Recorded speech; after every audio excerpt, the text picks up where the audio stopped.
All right, questions for Coach? Cael, how's Tyler and Carter doing? They're doing good. Yeah, I think they're ready to go now. They just had, one of those sicknesses that have been going through where it just kind of knocks you out for a few days and then you're good to go again. You know, you had the scores looked like it was easy out there, but there were a lot of real good a battles. lot of tough matches. What's that say about maybe the poise or character of your team to pull out the majority of those matches? Well, I think our kids, they're believing in themselves, and that's a big part of winning those tough matches. Believing that they're prepared and they're just tough kids. But yeah, a lot of really close matches, and as coaches, I think as athletes, hopefully they're looking ahead always. Like preparing for the next match, before the match, during the match, that whole time. So always looking ahead, thinking about how you can just get better and be better prepared for the next go around. Is that kind of what you guys saw out of Brayden to have him, officially take that red shirt off and be the starter then? Yeah. I mean, obviously it was the last week or whatever when you kind of asked me about that. It kind of caught me off guard because it was just kind of like, well, yeah, we're pulling his red shirt. I mean, he's ready to go. It makes sense timing wise with our team and just him and where he's probably going to grow. He's had to be disciplined to keep his weight down, and just who we have on our team and coming in and the lineup that we'll have. So yeah, I don't think it was really. I think he kind of showed that he was ready to go, or in the first half of the season, and that had kind of been the plan. How do you think he handled his homecoming as far as, probably had a lot of people there? Yeah, I think he was excited to get home. I think obviously I went out and visited him during the recruiting process, but I don't know my way around this state, but I think he was within 30-minute drive of where he grew up. So, he was excited.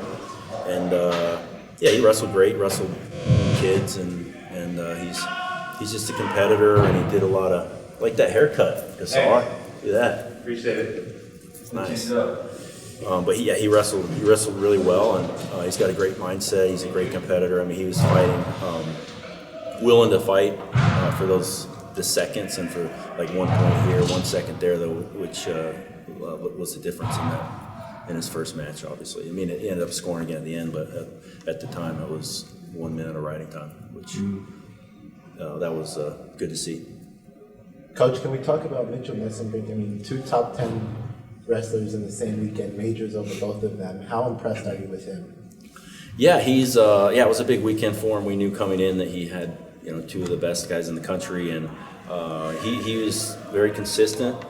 He's the same person every day, and I think that's a trait of just a great competitor. He's confident, and he used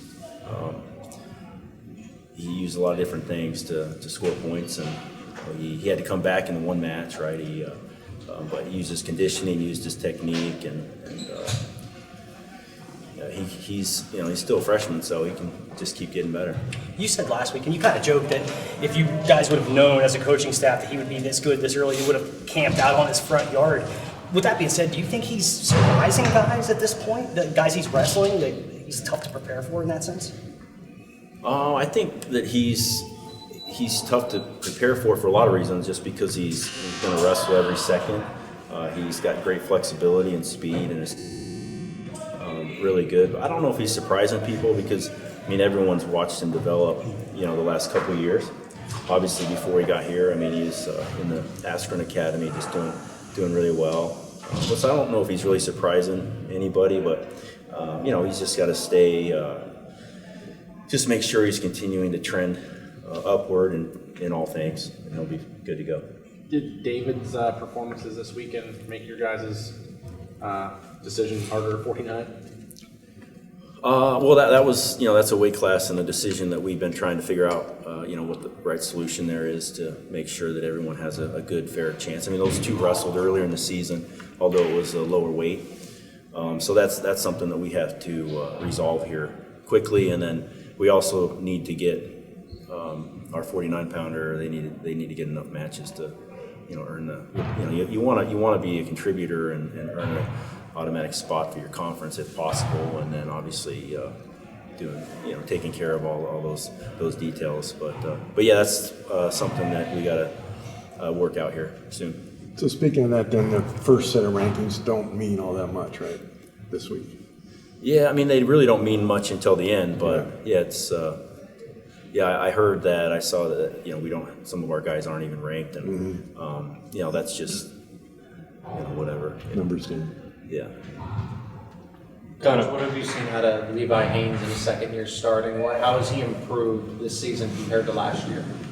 Yeah, I just think last year he was the true freshman, kind of making his way, and now he's there's a little bit more expectation on him, and he's done a great job battling. And as you saw this weekend, he had a couple close matches. So just little things, and he's a great competitor and very coachable. So he'll just continue to get better and work things out and figure things out as he moves toward the postseason area.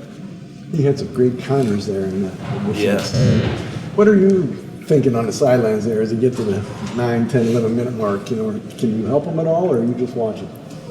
Well, I mean, as a coach, you're looking at their facial expressions, their body language, the look in their eye, and he seemed to have a good look in his eye the whole time. So, and even at this point, and any point, we're not necessarily focused on whether they're winning or losing. We're looking at their performance, how they're competing, what they can learn from this match to get better and do better the next time, and to keep, as I keep saying, keep trending in the right direction in all things, right? So that's more important to us than whether he wins or loses the match. So had he lost the match, that's fine.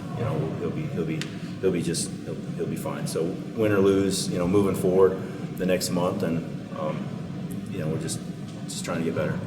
What does a good look in a guy's eye look like? I don't know. I'd have to think about how you describe that. It's just something a lot of it's, you just want them to be excited to be out there. It's enthusiasm. It's, kind of more of gratitude and over fear, just a competitor. Looking for an excuse to win, not the other way around. We mentioned Mitchell getting some bonus point victories, but there's been a handful of these past couple weekends. Is your team one that can particularly benefit from the new 3-point takedown with the new offensive incentives, or is that kind of around the entire conference? Well, I think the rules obviously apply to everybody, and they are encouraging people to score more takedowns, right? Those points are flying up there. Guys like Aaron Brooks are getting X with takedowns, and the points accumulate quickly. So I think it's exciting. Everyone's in the same boat. I think back to a guy like Roman Bravo Young and how many tech falls he would have had from takedowns.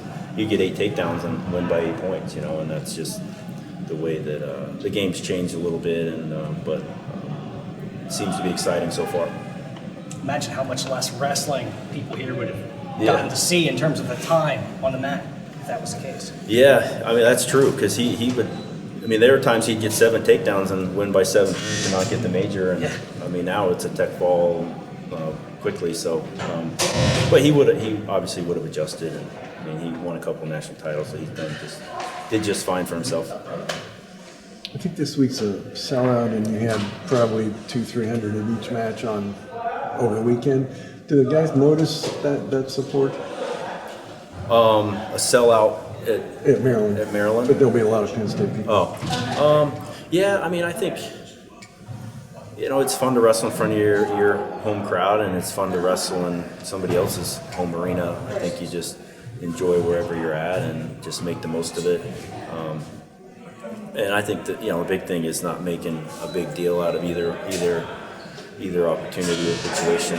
We just want to be ourselves regardless of where we're at. That's what we try to do. Cool. All right, thanks guys. Thank you.